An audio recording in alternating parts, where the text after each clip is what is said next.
Hello friends, नमस्कार। स्वागत है आप सभी का एजुकेशन मंत्रा में। देखिए 14 मई की जो भी लेटेस्ट ताज़ी खबरें हैं 69,000 शिक्षक भर्ती से संबंधित, उन सभी को यहां पर डिस्कस करने वाले हैं।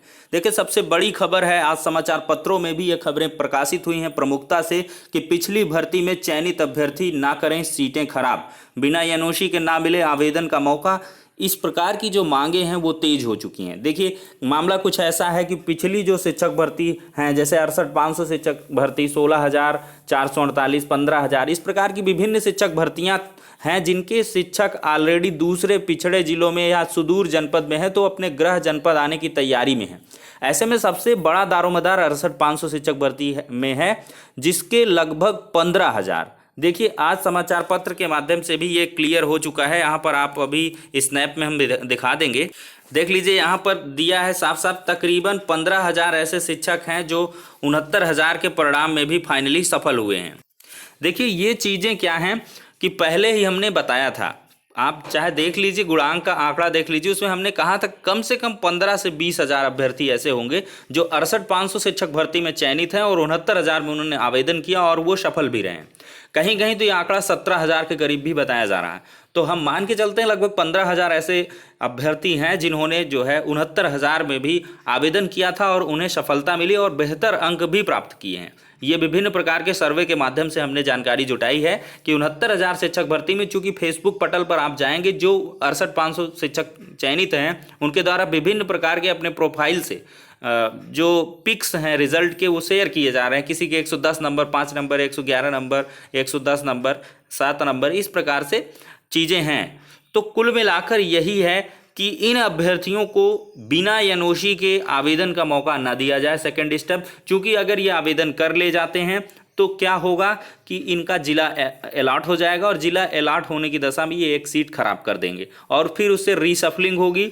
अगर गवर्नमेंट का डिसीजन होगा तो रिशफलिंग होगी, यानी कि फिर से सीटों की भरपाई होगी। अगर ऐसा नहीं हुआ तो वो सीटें खराब हो जाएंगी। तो इस वजह से इसकी जो मांग है वो तेज हो गई है। बहुत सारे अभ्यर्थी जो 69,000 शिक्षक भर्ती के अभ्यर्थी हैं, दावेदार हैं, उनके द्वारा लगातार ये मांगे की जा रही हैं कि पिछली शिक्षक भर्तियों में चयनित अभ्यर्थियों को आवेदन करने का न मौका दिया जाए और उनको एनओसी भी ना प्रदान की जाए। एनओसी इस वजह से दी जाती है क्योंकि जब किसी एक विभाग से आप दूसरे विभाग में जाते हैं तो अनापत्ति प्रमाण पत्र आपको लेना होता है संबंधित कार्यरत विभाग से। तो ऐसे में चूंकि सेम डिपार्टमेंट है, बेसिक एजुकेशन डिपार्टमेंट है, सेम ग्रेड पे की जॉब है, तो ऐसे में एनओसी मिलने की उम्मीदें बहुत कम हैं। लेकिन जो पिछले 68,500 शिक्षक भर्ती के चयनित थे उनका भी आवेदन करना थोड़ा सा तर्कसंगत था, क्योंकि उन्होंने अपने भविष्य की सुरक्षा को देखते हुए आवेदन कर रखा था। तो इस वजह से बहुत सारे अभ्यर्थियों से विचार विमर्श के उपरांत ये भी चीज़ें निकल के आ रही हैं कि उनके द्वारा आवंटित जिले को नहीं लिया जाएगा या जिला आवंटन का फॉर्म नहीं भरा जाएगा।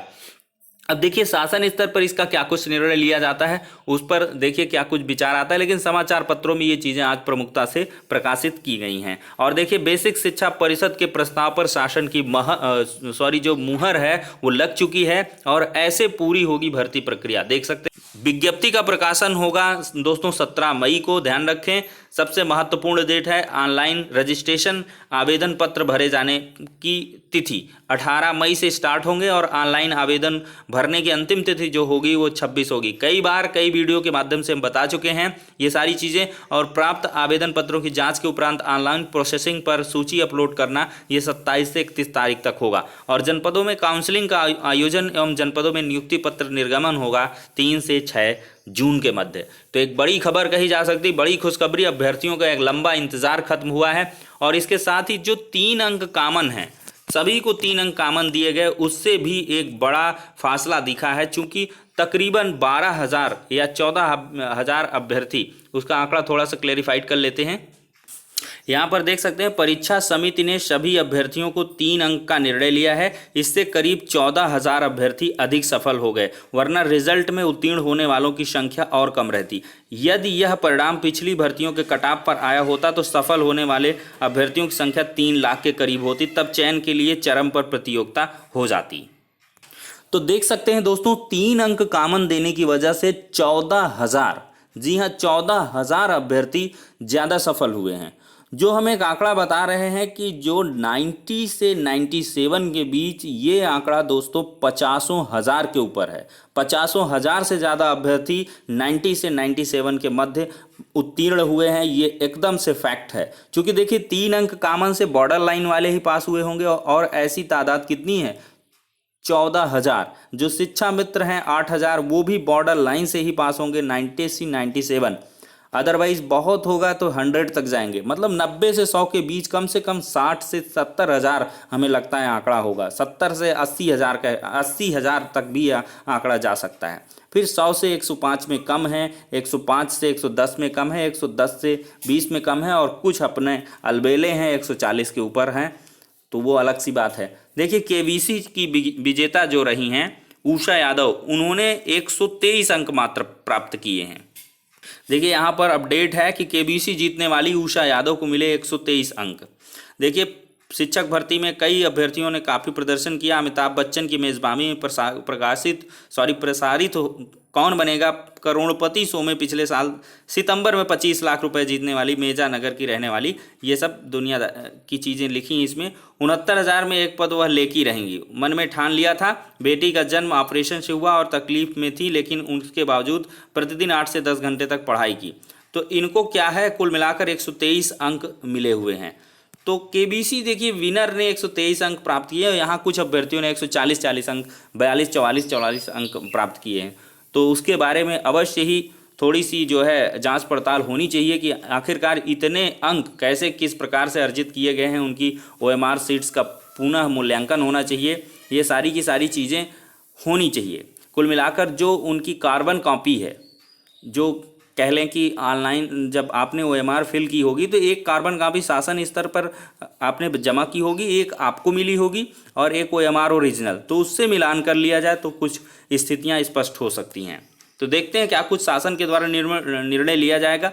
इस पर पूरा का जो पूरा दारोमदार कहें वो शासन स्तर का है, लेकिन अभ्यर्थियों की जो भी मांगे हैं वो जायज़ हैं कि अप्रत्याशित कुछ परिणाम है, बहुत ज़्यादा अंक अर्जित किए हैं, तो अवश्य इसकी थोड़ी सी जांच होनी चाहिए और इस पर जो है पुनर्मूल्यांकन जैसी चीज़ें की जानी चाहिए। इससे अभ्यर्थियों को भी अगर कोई उनको लग रहा है तो अवश्य उनकी मांगों को जायज़ मानते हुए उस पर जो नज़र दौड़ानी चाहिए शासन को। अब देखते हैं क्या कुछ निर्णय लिया जाता है। कल तो बेसिक शिक्षा मंत्री जी एक फ़ोनी कॉल के माध्यम से ये कह रहे थे एक अभ्यर्थी से कि अब तो अभ्यर्थी 99% तक अंक प्राप्त करते हैं, 149 प्राप्त है, जबकि वो 149 वाली जो बात थे वो एडिटेड है, लेकिन उस अभ्यर्थी द्वारा कहा गया कि 149 अंक मिले हैं मंत्री जी। तो उन्होंने कहा कि आपको कितने मिले हैं आप बताइए, और इसके बाद आपने मिलान किया है, आपको क्या कम मिले हैं क्या। तो कुल मिला के ऐसी चीज़ें बेसिक शिक्षा मंत्री महोदय द्वारा कही गई हैं। तो अब देखते हैं क्या कुछ शासन स्तर से होता है। और देखिए नेक्स्ट अपडेट जो है उसको देखते हैं कि गुणांक अच्छा तो टीचर बनना होगा तय।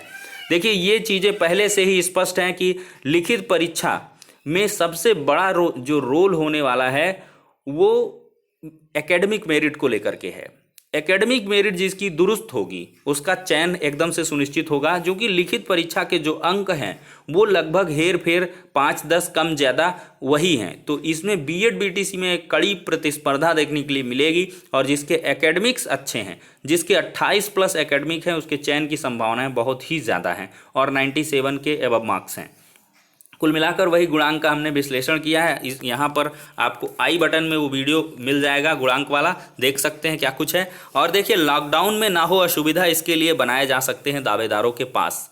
देखिए ऑनलाइन काउंसलिंग की भी जनपद स्तर पर तैयारी है 3 से 6 जून के मध्य। तो ऐसे में जो 69,000 शिक्षक भर्ती के दावेदार हैं उनका चूँकि ऑनलाइन जब आवेदन करेंगे तो उसके उपरांत काउंसलिंग पे आवंटित जनपद का नाम आ जाएगा, तो उसका प्रिंट आउट निकाल के या उनको पास बनवा के उनको जनपद में जाने की ऐसी सुविधा दी जा सकती है, या ऑनलाइन तरीके से काउंसलिंग भी हो सकती है। विभिन्न प्रकार की सूचनाएं प्राप्त हो रही हैं और इसमें जो आखिरी निर्णय लेना है वो शासन स्तर को लेना है कि किस प्रकार से कैसी असुविधाएं ना हो, उनको मद्देनजर रखते हुए क्या कुछ किया जाए। और सबसे बड़ी बात प्रमाण पत्रों को लेकर के है कि ऑनलाइन काउंसलिंग हो या ऑफलाइन काउंसलिंग हो, बहुत सारे अभ्यर्थियों के प्रमाण पत्र अभी भी पेंडिंग हैं, उनके जहां तहां प्रमाण पत्र पड़े हुए हैं। तो प्रमाण पत्र कैसे लाएं, या अन्य राज्यों में बहुत सारे अभ्यर्थी फंसे हुए हैं, या कह लें अन्य जिलों में अभ्यर्थी फंसे हुए हैं, तो जिलों से जिलों में आवागमन के लिए उनको पास बनाने की सुविधा दी जा सकती है, यानी कि उनके लिए पास बन सकते हैं